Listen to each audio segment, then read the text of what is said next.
Hello and welcome back to Dive Deep after we took a long break. I'm Shelby Cornett and I'm the ministry assistant at Cambridge City Christian Church, and that's Danny. It's me. Yes, you were being a slacker this summer. Mm-hmm. Yeah, Hey, I was here every week this summer.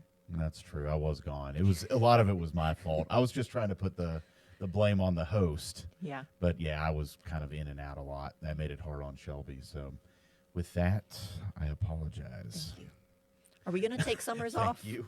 You were supposed to say it's not a big deal, Danny, but evidently it Oh, was a big deal to you. Thanks. Thank you for your You were apology. stewing over it all summer, right? Yeah, all summer. Okay. It bothered me real bad.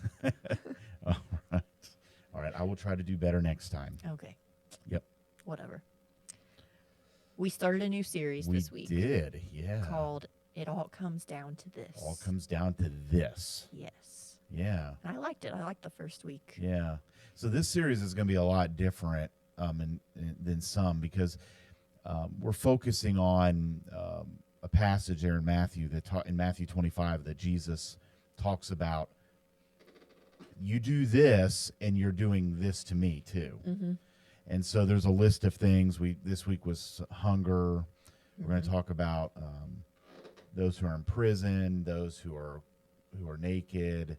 We're going to talk about the stranger. We're talking about several of these principles that Jesus teaches us, and it's kind of in conjunction with every year we do a series on the vision and mission for our church, just as a reminder of why we're here. And our vision, our mission, our church is to love God and love others more and more. We talk about it every week, but this is more of like an application off of that statement. Right. So Jesus is like telling us, okay, you love God and love others, great. Here's what you do. Right. And so He's literally giving us like a checklist. yeah, he's showing us, and that's what I love about this. It's not, we don't have to sit here and guess what's close to Jesus' heart. Right. He just lays it out. I know at first I thought, how are we going to do a whole series on just these few verses? And then I read it and I was like, oh, Yeah, and I get it. and there's a lot in it. There's a lot of these items in it. Like here in a few weeks, we're going to talk about the stranger. Well, in the Old Testament, there's a lot of stuff about how you're supposed to treat a person who isn't from where you are. Like if you have a stranger or a foreigner come into your community, what are you supposed to do? So we're going to take a look at things from other places in the Bible too that kind of show us why Jesus said these things. Yeah. So we'll be getting into that over the next few weeks. It's 5-week series? 5 weeks, Right? Yep. Okay. 5 Cool. weeks. Yeah. All right. Well, I had questions. Do you want to hear my questions? Yes. Okay. And is this the lightning round questions? Yeah, lightning round. We're going to do 3 questions. You need to do some kind of a thing in the video where it has like a lightning bolt or something. Yeah. Yeah. I'm not trying That to would tell you. be I'm not trying to tell you how to do your show, but I mean, just saying. cheesy, but it's Yeah. okay. Yeah. Okay. Maybe All right. we need a buzzer. A buzzer. You would like that. That's not a bad You idea. would love that. You would be waiting for the minute to buzz me and Yeah. tell me to be quiet. Nope, you're done. You would love that. Yeah. You've already got that little button in the office that says no. Yeah, I do. So maybe that I had to hide it though because my kids have been coming Yeah. with me every now and then. So you could just say no, like when I hit a minute. Yeah. No, No, that's you're enough. done. You're Nope. done. Yeah. So everybody in podcast land would be able to see what you do to me Yeah. normally. I don't hate that During the idea. You love that idea. I can tell. I gave you a really bad idea. Maybe I need to think of some stuff. Yep. All right. All right. Sorry. Anyways, Yep. lightning round. Lightning round. For the record, we're in Matthew. Yep. Matthew 25. I don't think we said that. Yeah, I said it. Oh, you did? Mhm. I just wasn't paying attention. Wow. All right. You're the host and you're not paying attention to your guest? I guess not. Yeah, I guess I not. must have missed Okay. that. That's all right. Okay. Anyways, speed round. Speed round. Okay. Question 1. In verse 32, it says Jesus will separate the people one from another as a shepherd separates goats from sheep. And I know you said what that means, but I can't remember. Yeah. So the idea of Jesus when he says separating the goats and the sheep, he's speaking of how many times goats and sheep would be out in a pasture together, but in the evening in Jesus' time, a shepherd would then bring the goats into a pen because they got colder. And so Okay. they needed to be more huddled up together as sheep. They've got all the extra. So they would be left out. And what Jesus was saying is that in the world today, all of us are just one big, large group. But in the end, we will be separated. And in reference to what we're looking at here in Matthew 25, one of the things that will separate us is how do we treat the least of these? Okay. Yep. Got it. All right, question 2. You mentioned a sin of omission, and I had never heard that until Sunday. So, in what ways do we practice these sins? A sin of omission is a sin that you commit without doing something. We usually think of sins of commission. So when I say a word that hurts somebody, or a violent act that would hurt somebody, that's a sin of commission. But a sin of omission is when I don't help, and that's what Jesus is talking about in Matthew 25. When you don't help a stranger, when you don't help the hungry, when you don't help those who are naked, you are sinning because you are not doing something that you can do. If you have the ability to do something and you don't do it, that is sin. I believe it's John that also speaks of that as well. Or excuse me, it's James. It says that when you know what you ought to do and you don't do it, that is sin. Okay. And my last question, what are some ways here locally that we can help with hunger? So here locally in our community, we know that there are a lot of needs. We know that in Wayne County, 1 out of every 9 people are considered to be food insecure. And that is a major problem. And so what do? Some of the things we can do is maybe share some of our own food just directly with people. Maybe grow a garden, help at a local food pantry. Here in Western Wayne County, we have 2 of them. We have the one here at our church. We also have one at Gleaners Food Banks at Lincoln High School. So maybe give your time. Let people know on social media of the needs of not just the food pantries, but maybe even statistics so that people are more aware of how they could reach out and help those who are hungry. Yeah. Think of social media as bad things, but Yeah, social media's got good it things has too. good. I do rail on it a little bit, but I swear you could do like a year-long sermon series about social media. yeah. I've Probably. thought about it. Yeah. There was a book that came out a few years ago that's called Before You Hit Send. Oh. And it talks about social media and using technology. Yeah, so I've thought about it, haven't really gone there yet. But Yeah. So There's a lot you could do there. yep. Okay, that's the end of my questions. Mhm. But I had another little note that verse 46, Okay. I feel like that should be like a major wake-up call for people. It says, then they will go away to eternal punishment, but the righteous to eternal life. It's like, that's a good way to end that. It's like, whoa. Yeah, this is a really serious deal. So one of the things I spent some time talking about Sunday is we like to think, okay, I know Jesus, I'm saved, I'm good. Right. But here we get this idea from Jesus. He's like, well, you need to help those who are hurting too. Now, the temptation would be to think, oh, well, then I do these things to be saved. That's not what Jesus is saying. Right. He's saying, because you're saved, if you're truly saved, if you are truly a follower of his, you are going to do these Right. things. So it's in addition to, it's not just one or the other. Well, I Is that want to what be you're saying? careful with in addition to, because in addition to, it sounds like you're saved Like- and you do these Okay, things. okay. I would say, I would say probably a better way is Because of. because you're saved, you do these things. And so when he says this there in verse 20 or 46, that's what he's referring to. He's saying, okay, yes, it is through my blood on the cross that saves you, but an idea to really know that you have accepted my sacrifice is by the way you treat other people. So he talks about in some other places the fruits, the things that come forth from our life.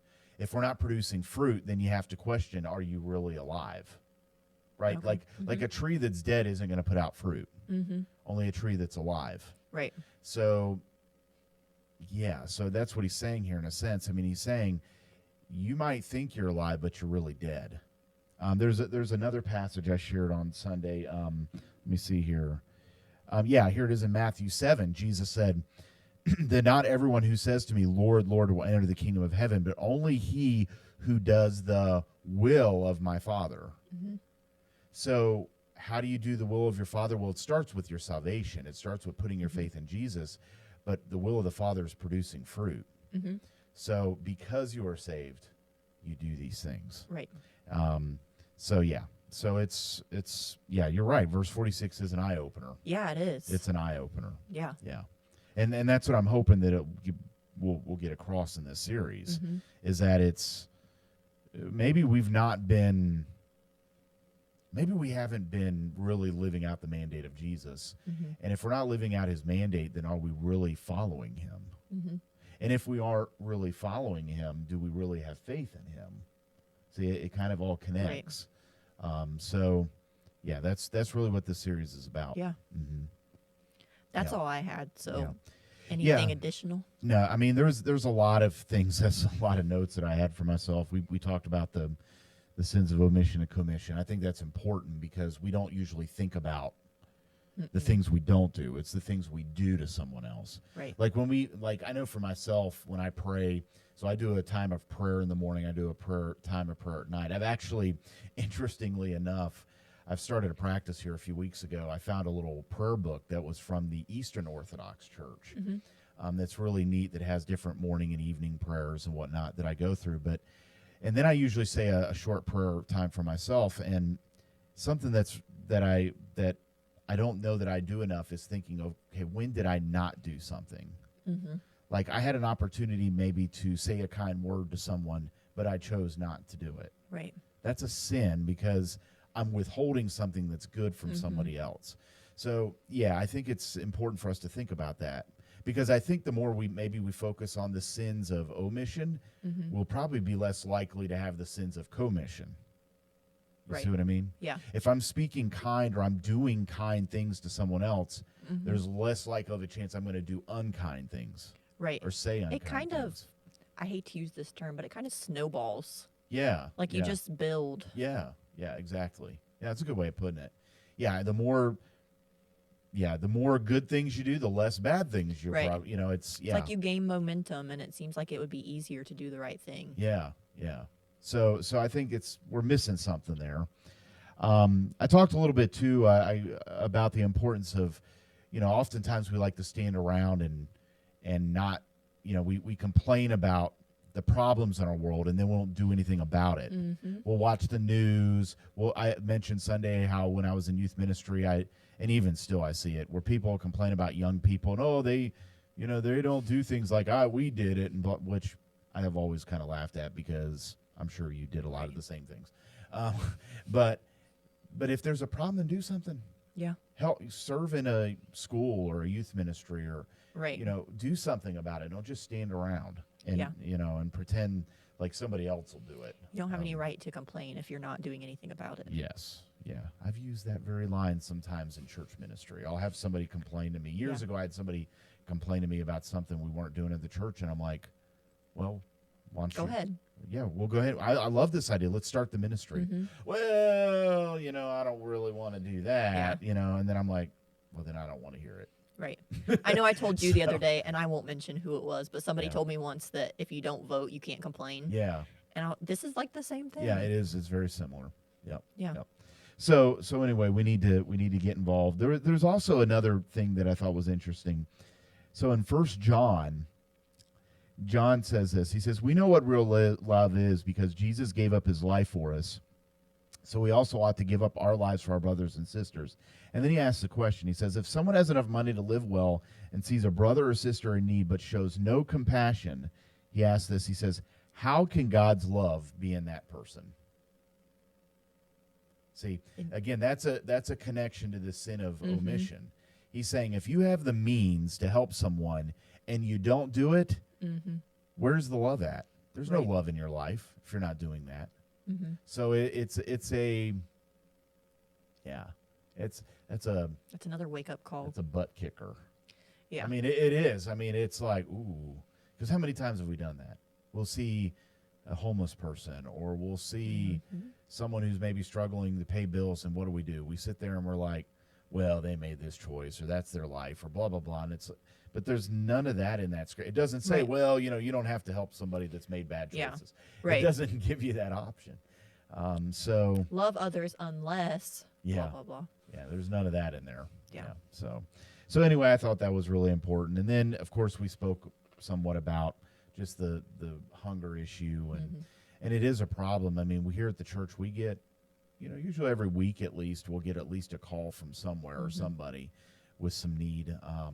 And we usually try to meet an immediate need. The bigger challenge is the longer term needs. And we're trying to do that through some things like the food pantry and whatnot. But it's a community issue. The church needs to be at Right. the forefront And of. I think that's something people should look into is like the statistics, because unless before I was here all the time, I didn't know how many people around here Yeah.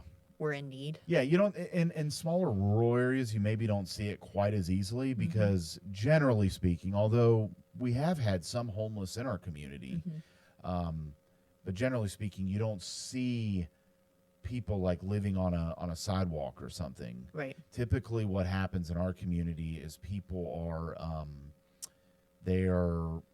they're maybe living with somebody else because they don't have any, or they'll live in a car.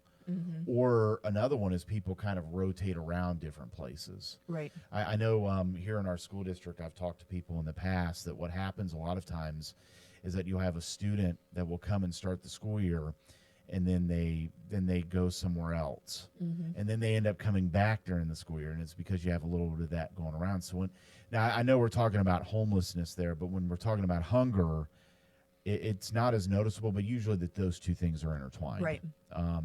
So there is a lot more hunger in our community. I know I mentioned one of them earlier, that 1 in 9 face hunger in Indiana. In Wayne County, the numbers are even higher. They think it's about 1 in every 4 or 5 people in Wayne County are food insecure. So it's a big issue. It's one that we need to be aware of, and the church needs to stand up and do something about it. So hopefully it brings some awareness, and we can have a better heart toward those who are in need. Right. Yeah. Yep. Okay, so what's this week? So this week we're going to talk about another group of people that I think are kind of overlooked, and that is those who are in prison. Okay. So there's this old proverbial phrase, lock them up and throw away the key. And I think, unfortunately, a lot of people, and even including Christians, have taken that attitude. They did something bad. They're in jail. That's where they should be. And there's very little mercy or compassion to those who are imprisoned. But in this list here in Matthew 25, Jesus talks about visiting those who are imprisoned. And so we're going to jump into how we can. There are some challenges in our culture today with visiting the imprisoned, because there are some structures in place where you can't just walk into the prison. Right. In Jesus' day, a lot of times you could. You just walk up to the prison and visit somebody. But today it's a little different. So we're going to talk a little bit about, okay, what are some things we can do? And we can visit prisons. Right. It just takes more steps. Right. But we're going to talk a little bit about that and see how important it is for us to visit the prisoner. Right. So, Cool. Yeah. All right, so we'll see you guys next week as we continue the series and talk about the imprisoned, and we hope you have a good week.